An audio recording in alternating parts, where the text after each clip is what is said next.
I love Final Fantasy X, and apparently you guys do too. Last year I put myself through the ringer confronting one of the game's greatest challenges, and on January 31st, 2025, I shared my story with you guys on YouTube. Well, sort of. Do you remember this line from the video? And we make our way into the Comlands. Now this is a very important section of the game, but not for the main game. We'll revisit this area later, I promise, but just know that we'll come back here to do all the minigames and side quests later. It's time I told you how I truly beat Final Fantasy X Nightmare Mode. Now, if you haven't watched the first video, I highly encourage it as it introduces you to what Nightmare Mode is in depth and just how much more challenging it is than the normal playthrough.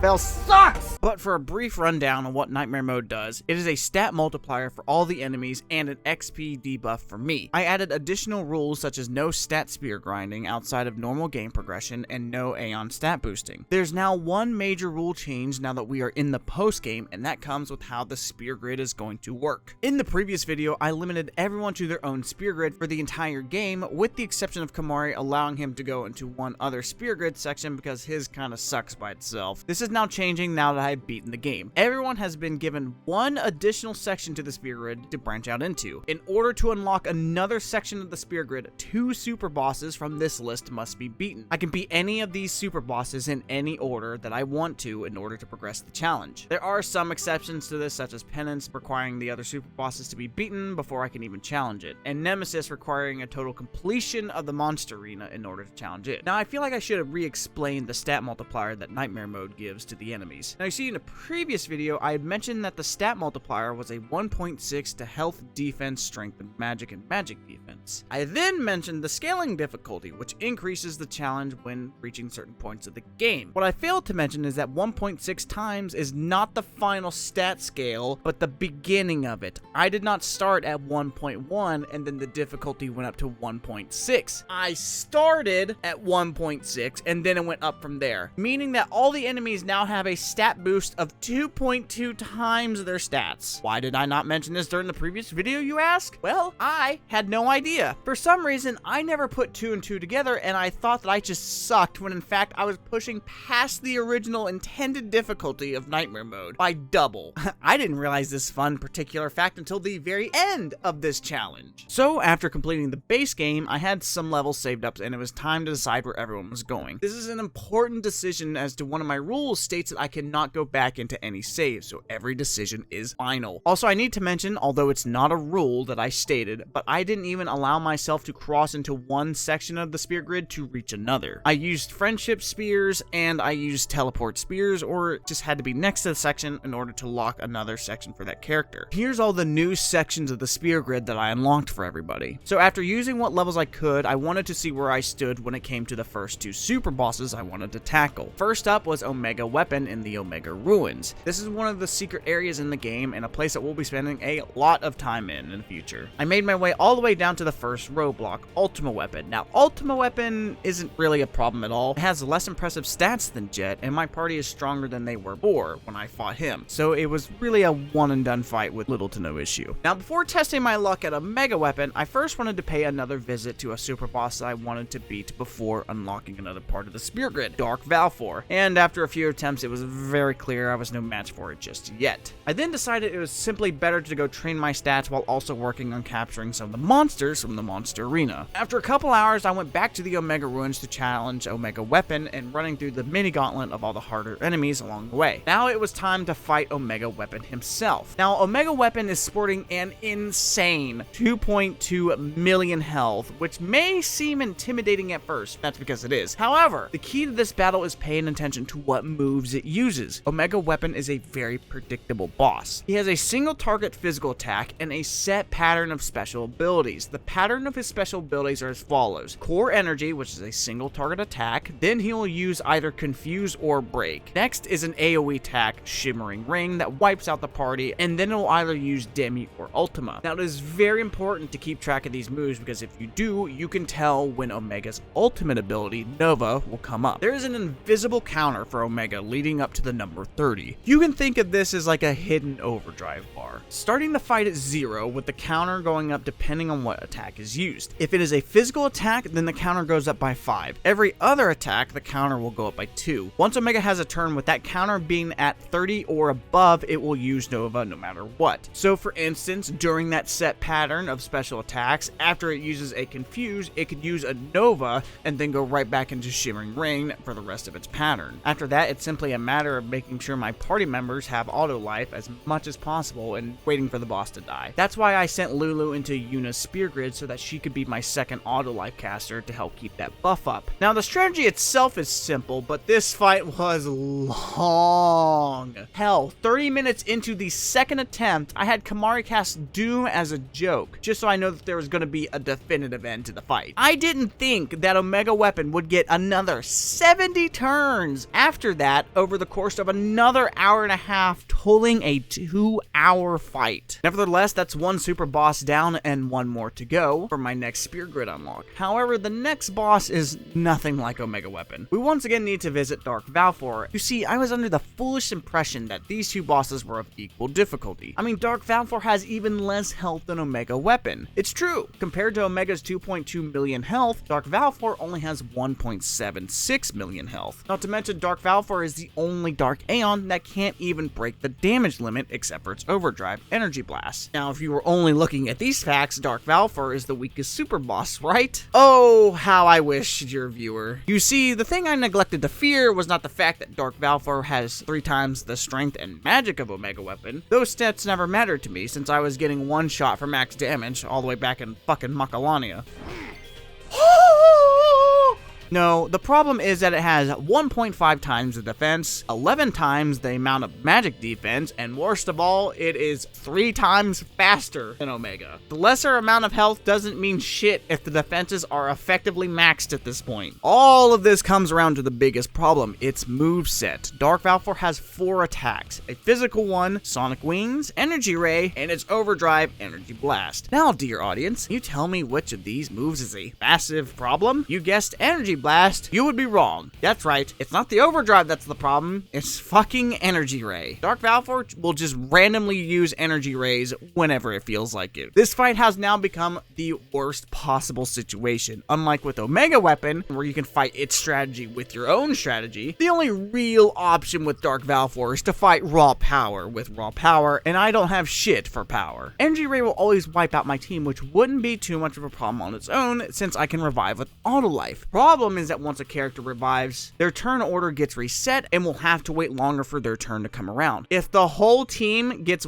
wiped, that means Dark Valefor will effectively get 2 or even 3 turns, where it has the chance to use Energy Ray again, killing my team for good. So, what can we do here? Well, for starters, we need to fill out as much of the Spear Grid as possible to better my chances for lasting as long as I can. Speed and damage are the key here, since tanking anything is a pipe dream at this point. As for damage, we are in a tight spot, but not completely out of options. Normal means of attacking are completely useless at this point. My stats won't do any meaningful damage, even with the celestial weapons. But we do have certain MVPs here when it comes to damage. First up is items, specifically Supreme Gems. You can get 60 of these max hitting bad boys if you capture every variant of 2 different species. This means if anyone has the use ability, they will be able to hit max damage. Next up for damage potential is Yuna's Aeons. Since I have everyone's celestial weapons, that means every one of my Aeons can break the damage limit, allowing them to hit in the range of 80,000 each. Also, timing the summon of my Aeons is crucial, as they can potentially tank multiple hits. Remember that Dark Valefor is the only Dark Aeon that cannot break the damage limit, meaning that if an Aeon has above 10k health, they can tank multiple hits, not including the Overdrive. And lastly, when it comes to damage, I do have one final ace up my sleeve, and that is Kimahri. You see, I wanted to beat Omega Weapon first for one single reason: Nova. Now, in a regular playthrough, this Overdrive is useless, as it doesn't hit multiple times, meaning that a regular hit can do the same amount of damage as the this overdrive. However, in this case, it can do more damage than any of my characters by far, as it has the special effect of ignoring magic defense. This is why I sent Kimahri down Lulu's spear grid, because Nova's damage is based off of his magic stat. Nova at this point in the game does about 83,000 damage. With this strategy in mind, all that there was left to do was try, and oh my god, I had no idea what I was in store for. How many deaths do you think it took?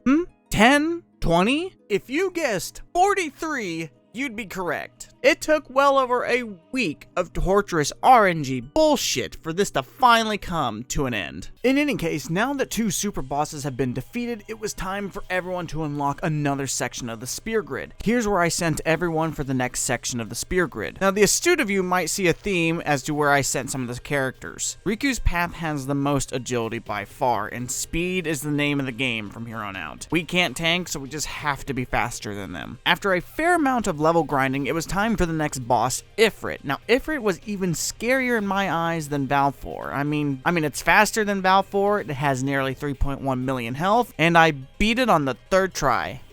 How? Well, it turns out that while being able to counterattack any move used against it, it doesn't have any AoE moves other than its overdrive. So it didn't have a way to keep me fully down with multiple people having access to auto life. Well, that's another boss down. After nearing the completion of everyone's current spear grid, I thought it was time to really test my luck with the next boss, and it might surprise you. I'm not going after Ixion. I wanted to test a theory with my current stats on a different boss, Dark Shiva. Now, after the Ifrit battle, something occurred to me that I haven't really given any thought to. Could I beat the fastest enemy in the game if they don't have any AoE moves? Dark Shiva has 2.4 million health and max agility, however, no AoE moves outside of their overdrive. It doesn't mean she isn't without any tricks though. Her standard attack nullifies any buff, including haste and auto life, so I needed a new strategy. My team for Shiva revolved around Titus, Orin, Kimahri, and Yuna. This plan revolved around using Nova as many times as possible. Making use of Shiva's insane speed and her single target attacks, I set everyone's overdrive mode to Comrade and had Titus and Aura use Sentinel, which would have them guard Kimahri while his overdrive built up. Then whoever didn't die would get revived thanks to Auto Phoenix. Since Shiva gets rid of auto life, I need to swap in Yuna for any of Shiva's overdrives and then swap back out to repeat the process. With a little luck, I was able to beat Shiva in only 9 deaths. With another 2 super bosses down, it was time to unlock another section of the spear grid for everyone. Here's what I went for this time around, and well, it kind of turned out like this.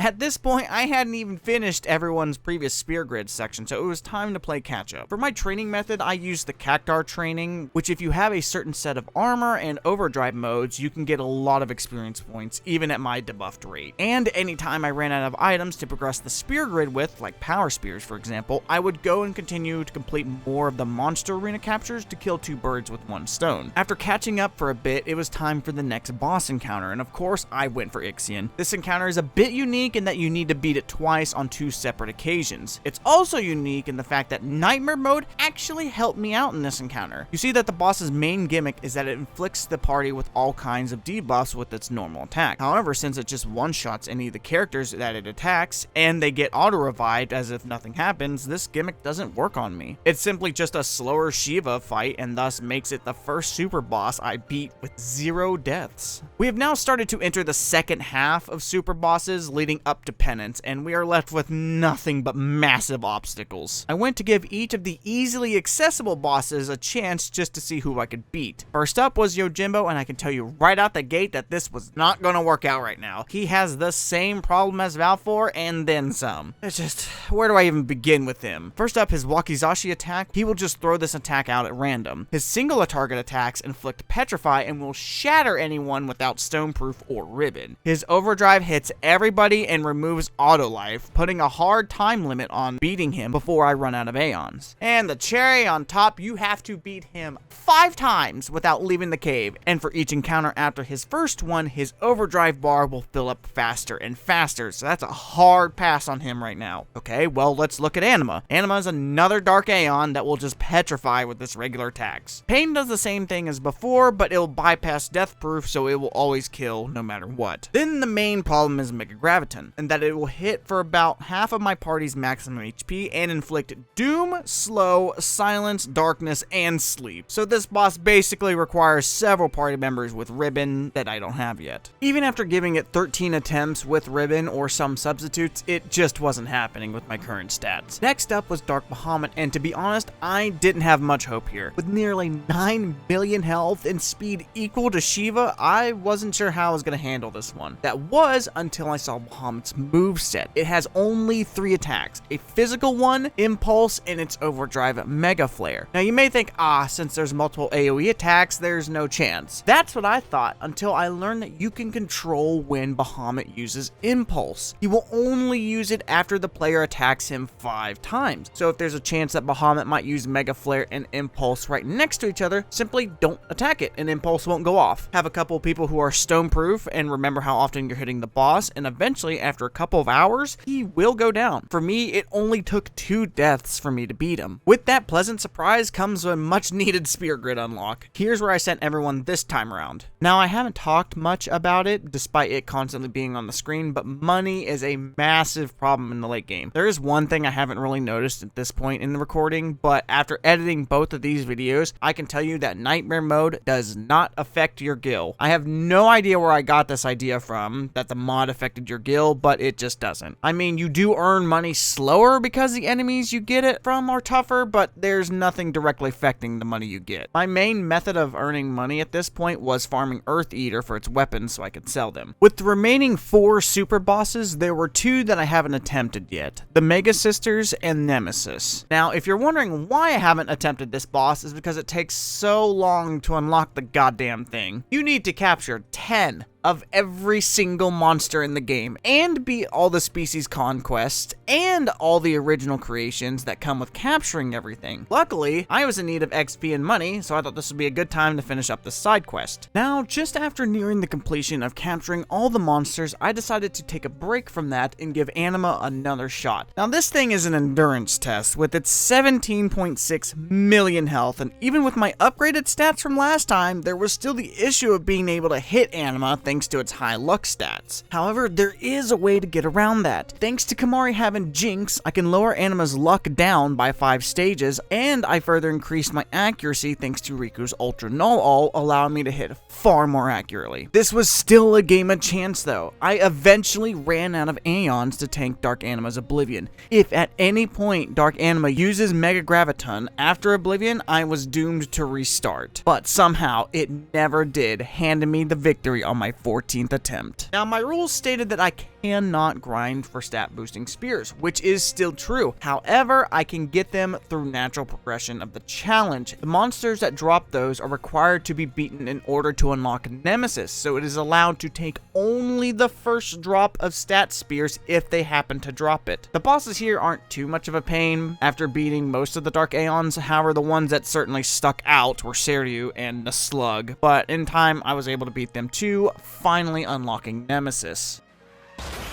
Now, I would like to say that this was a fight of epic proportions that required nothing but the highest level of strategy and tactics. However, a copy of the first super boss that I beat in the beginning of this video doesn't really have many different things going for it. It still has the hidden counter of Omega Weapon, but this time it went from 30 to 20, and all of its moves are in a similar predictable order, throwing in an occasional physical attack. I just threw in a bunch of quick hits, and it just took an eternity for this thing to finally die, thanks to its boosted 22 million health pool. This makes the second super boss I was able to beat on the first try. With another 2 super bosses down, I made my way into the second to last spear grid sections for everyone. Now, I will say that this is Kimahri's last section of the spear grid, since at the start of the series he was able to branch into Riku's, but everyone else still needs to wait for the last 2 super bosses are defeated in order to finish their spear grid. Now, out of all the aeons left, I figured my best chance is with Yojimbo, so I set off to settle the score. Now, before that, I made absolutely sure that everyone's spear grid was completely caught up. Now, even with my upgraded stats from last time, there still was the issue of being able to hit Yojimbo thanks to his high luck stats. But if I treated the same fight as Anima's, now with everyone having access to auto life, it was simply a test of luck to see if I was able to beat Yojimbo all 5 times. And I was able to do so on my first attempt of returning. We're now down to 1 battle left before Penance, and it's the Dark Sisters. I wasted absolutely no time confronting them for the the penultimate showdown. Now, I will say that you can in fact fight these sisters separately, but I mean, after coming all this way, do you think I'm really gonna take the easy way out? It's all three at once or nothing. Now, these sisters are a dangerous encounter as their opening move is their overdrive delta attack that can eliminate auto life. Before their turn was here, I made sure Yuna sent out an aeon in order to tank the damage. Now, in order of who I wanted to go down first, it was Cindy, Sandy, and then Mindy. Cindy is easier to hit, while Mindy is the most evasive character in the entire game, so saving her for last was better. The win condition here is simple enough. Make sure that their overdrive gauges are all different charges so they can't use the one move that can kill me. None of them have any form of AoE attack that can kill me, so after Cindy fell, it was game over for the rest. I beat them on my third attempt with little to no issue. And then it happened. As Mindy fell, all the conditions were met. I unlocked the final section of the spear grid for everyone, then the final challenge of Nightmare Mode arose from the depths of the Calmlands. Penance was here. Before starting my first attempt, I knew full well that this was going to take a long time, so I made sure to set up a speedrun timer just so you can see how long each attempt takes. The Penance boss fight consists of two arms and the main body. The main body has a staggering 26.4 million health in this mode. The arms are a little different in the way that they work similar to Sin Spawn Gui. In the last video, I said, now before I go any further, there needs to be a little bit of a disclaimer. You see, this mod has one flaw. You see here that the arms have 1440 health when the fight starts. However, these arms are able to respawn. When they do come back, they will have their normal stats and health of 800 because the mod doesn't account for respawning enemies. Sadly, there's really nothing I can do about this. If I restart the mod mid-fight, it will give the arms the boosted stats again, but it'll also multiply the main body stats even more, thus making this fight endless and impossible. This will come up again at some other boss fights, but I'll address it again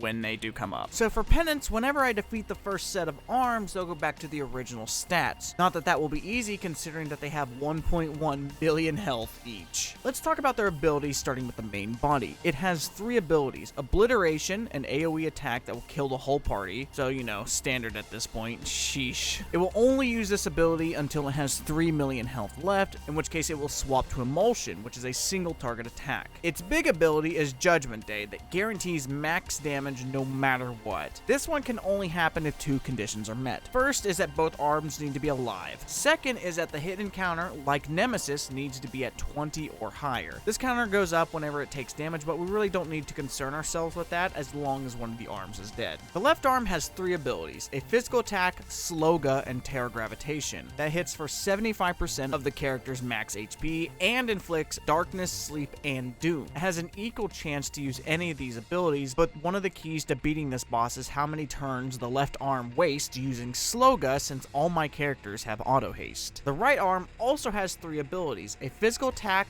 Mighty Guard, and Calamity that simply throws out a bunch of debuffs onto one target. The main debuff that we need to worry about here is Full Break that decreases our attacking power. However, the hope here is that right arm uses Calamity as often as possible as another bonus for us, since it can easily be cured with Dispel. The strategy here really doesn't deviate from how one would normally fight Penance. Just make sure that one of its arms are down at all times and weaken the other one to get ready to kill it once the first arm regenerates. However, that first hurdle is the hardest obstacle, since each arm needs 12 hits to die the first time around and then 6 hits afterwards. The problem is staying alive long enough to be able to get to that point. My first couple attempts went about as well as you could expect. Wakka's attack reels can't even break the damage limit with those defenses, so that option of doing damage quickly is off the table. Luckily, we were able to do max damage with quick hits, so things aren't a total loss when it comes to damage potential. The main combo here that kills me is Obliteration followed by Terror Gravitation by the left arm. I'll auto revive on the Obliteration, but the Gravitation will knock me right back down. So in order to minimize this, we want to bring down the left arm first. There were several attempts where I was able to get the left arm down thanks to having a fair amount of turns at the start, but I wasn't able to bring down the right arm in time before the left arm regenerated, making each attempt only last about a 8 minutes. However, attempt after attempt, day after day of trying every single angle I could think of, using what I could at my disposal, it became all too clear that it was just impossible to beat Penance. You have to remember, from day one, all the way back from waking up from Besaid to fighting Penance, I streamed every single day for nearly 2 months of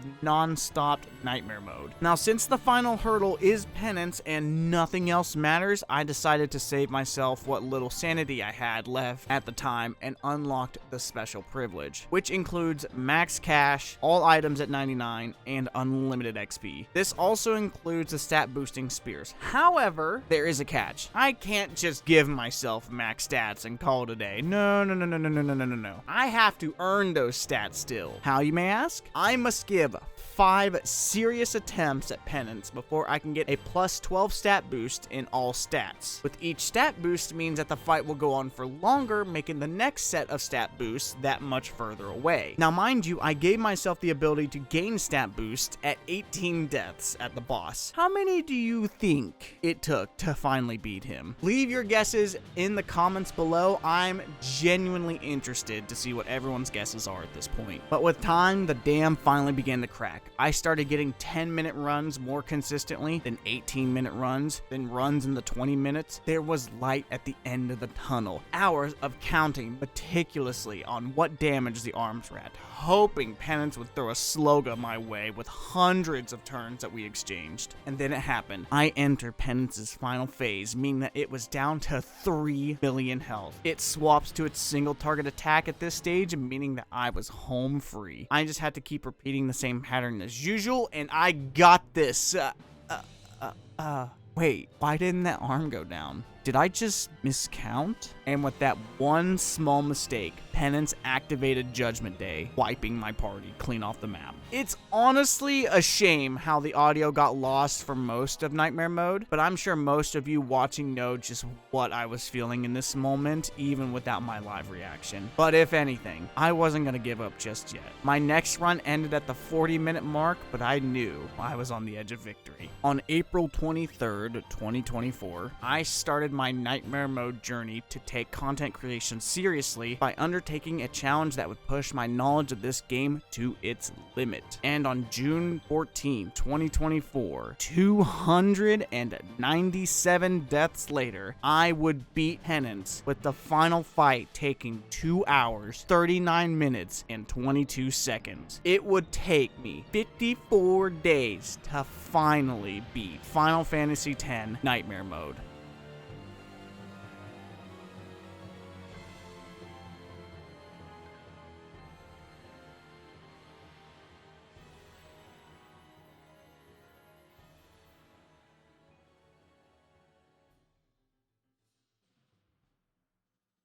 And that is Final Fantasy X Nightmare Mode Super Boss Edition completed, and I am so glad I got this video done. When I first learned that all the audio was gone, I didn't know that this video was going to ever happen. But after the just immense support from the first video, I just knew that content creation was always going to be for me from here on out. And after all the videos I created, there was always calls to continue Final Fantasy, and I did have something in store, and I was like, fuck it. I was like, just make the Super Boss video. There's people who are wanting it. There's people who want more Final Fantasy content. I have something to offer, and so here it is, and I hope you guys enjoyed it. I'm so sad still that all the reactions are gone, but I think I was able to make something really noteworthy for you guys, and I hope you guys really enjoyed it. May was a busy month. 3 videos. Well, I mean, it is June 1st at the time of recording, but hey, listen, can you cut me some slack? It's been a busy month for me. The Twitch channel popped off. I'm almost at 1,000 subscribers. I mean, listen, that's the current goal. I think I'm at 625 at the time of recording, so if you guys could get me to 1,000, that'd be really cool. You guys will be seeing more challenge content. Trust me. Would you believe that this isn't the hardest challenge I have ever attempted? Nightmare Mode was certainly a hard one, but I'll tell you what, it didn't take me the longest. There is one other challenge in store, Pokemon related, that if you are subscribed to the VOD channel, you might have a sneaking suspicion of what it might be, but if you can't wait around for that, I do have other short-form content coming out in June, so I hope you guys look forward to that. Thank you guys again, though, for all the support, love, and care that you guys give to me. It really motivates me to continue and make more content. So, without rambling too much longer, thank you again. Fuck Valefor, fuck Penance, and I will see you guys next time.